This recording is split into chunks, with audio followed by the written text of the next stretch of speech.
அதிமுக 210 தொகுதியில் வெற்றி பெறப் போகிறது. எடப்பாடியார் கோட்டை கொத்தளத்தில் தேசிய கொடியை ஏற்றி வைக்கப் போகிறார்.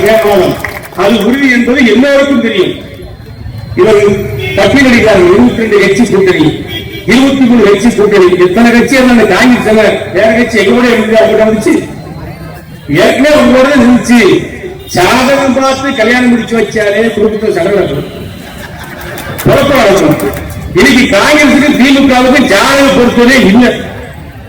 ஜாதகத்துல 2 பேருக்குமே 7 ஓடிட்டு இருக்கு. இவங்களை திரும்ப சேர்த்து வச்சா இது திருமணமான ஜோடி நிற்குமா, நினைக்குமா? 2 நாளோ 3 நாளோ உள்ளுக்குள்ள கருத்து முதல்ல ஆயிப்போச்சு. இந்த கருத்து முதல் என்ன செய்வாங்க? திமுக நிக்கிற இடத்துல காங்கிரஸ் காலவாகும், காங்கிரஸ் நிக்கிற இடத்துல திமுக காலவாகும். இது நடக்கத்தான் போகுது. இதை சரி பண்ண முடியாது. இதை சரி பண்ணணும்னா இன்னும் 5 வருஷம் ஆகும். காங்கிரஸ் திமுக பிரச்சனை தீர்க்க. ஏன்னா நம்ம கூட திமுக அவ்வளவு திட்டல. நம்ம அண்ணன் நம்ம மாநில எப்படி அப்படி பேசிக்கிட்டார். என்னை தொட்டேனா உடனே விடவே மாட்டேன் பேசியா. என்னை தொட்டேனா நான் சீரி பாய்வேன். எனக்கு எம்பியெல்லாம் ஒரு பயமா தேவையில்லை. இனிமே நான் நிச்சய மாட்டேன். உள்ள ஆதரவோட நான் எம்பிக்கு போட்டிட மாட்டேன். நான் மாநில சொல்லிட்டாருங்க.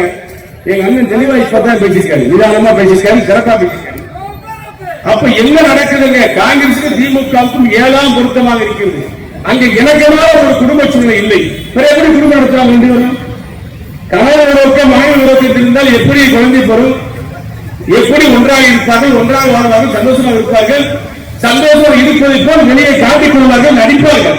அதுபோல காங்கிரஸ் இன்றைக்கு அறிவாலயத்திலே ஒரு நாடகத்தை திமுகவும் காங்கிரசும் நடத்தியிருக்கிறது.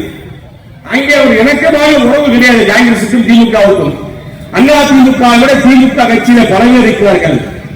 எங்களை பொதுச்செயலாளர் எடப்பாடியார் தெளிவாக பல மீட்டிங்களை சொல்லியிருக்காரு, பல அறிக்கைகள் கொடுத்திருக்காரு, பல நேர்காணலையும் சொல்லியிருக்காரு, நிருபர் மத்தியிலும் பேசியிருக்காரு. நாங்கள் மக்களோடு கூட்டு வைத்திருக்கின்றோம், மக்கள் எங்களோடு கூட்டியிருக்கிறார். திமுக செய்த சதி, திமுக ஆட்சியில் மக்கள் பாதிக்கப்பட்டிருக்கிறார்கள். அடித்தட்டு மக்கள், பாட்டாளி, உழைப்பாளி, தொழிலாளி அத்தனை பேரும் திமுக ஆட்சியால் இன்னைக்கு நடுத்தருக்கு வந்திருக்காங்க. 1000 ரூபாய் கொடுக்கிறோம், 1000 ரூபாய் கொடுக்கிறோம் சொல்லி கேவலப்படுத்துகிற நாட்டு மக்களை அசிங்கப்படுத்தி தாய்மார்களை அசிங்கப்படுத்துகின்ற இந்த முதலமைச்சருக்கு தமிழ்நாட்டு தாய்மார்கள் தோல்வி என்ற பரிசை தர முடியா இருக்காங்க. 1000 ரூபாய் உத்தை வெக்கம் இல்லாம ஒரு குடும்பத்துக்கு 30,000 ரூபாய் செலவு இருந்துச்சுன்னா அதிமுக ஆட்சியில் இன்னைக்கு 80,000 செலவு, 50,000 குடிச்சு.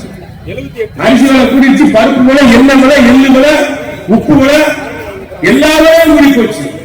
கேஸ் சிலிண்டர் விலை எல்லா விலையும் கூடி 50,000 ரூபாய் கூட வருது. 30,000 ரூபாய் செலவான வீடு இன்னைக்கு 80,000 செலவழிக்குது வீட்டு செலவுக்கு, குடும்ப செலவுக்கு.